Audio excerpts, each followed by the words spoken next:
सतनाम सतनाम बोलो सतनाम रे, गिरौद वाले बाबा ला कोटि कोटि प्रणाम है।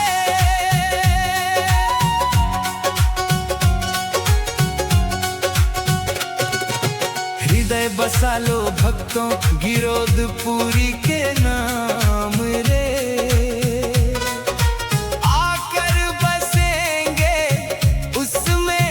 सतनाम रे। गुरु नाम सतनाम सतनाम सतनाम, हृदय बसा लो भक्तों गिरौदपुरी के नाम रे।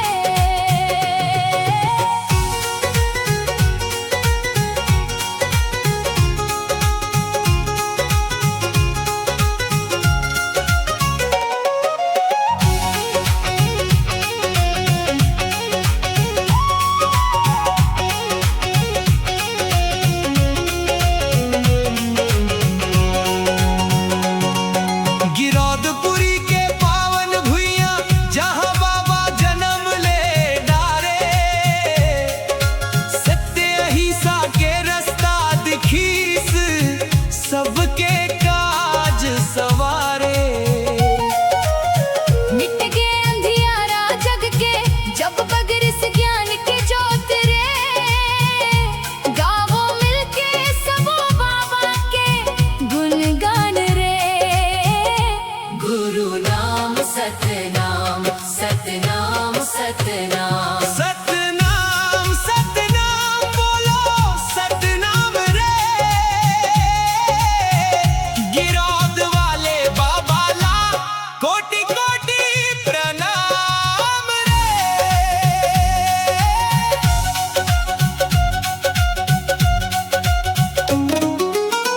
मनखे मनखे के समान बाबा हम संदेश सुनाए, ऊंच नीच के भेद मिटा के सबला एक बनाए।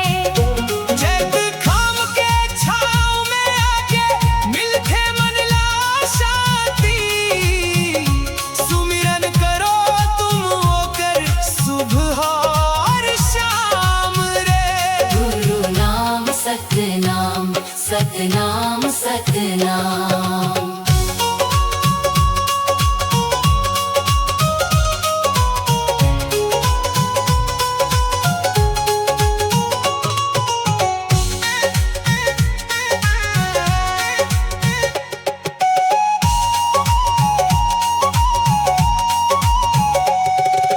बाबा के अमृत बानी हा सबके संकट ला टारे, जेकर मन में कपट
में बसा लो भक्तों गिरौदपुरी के नाम रे।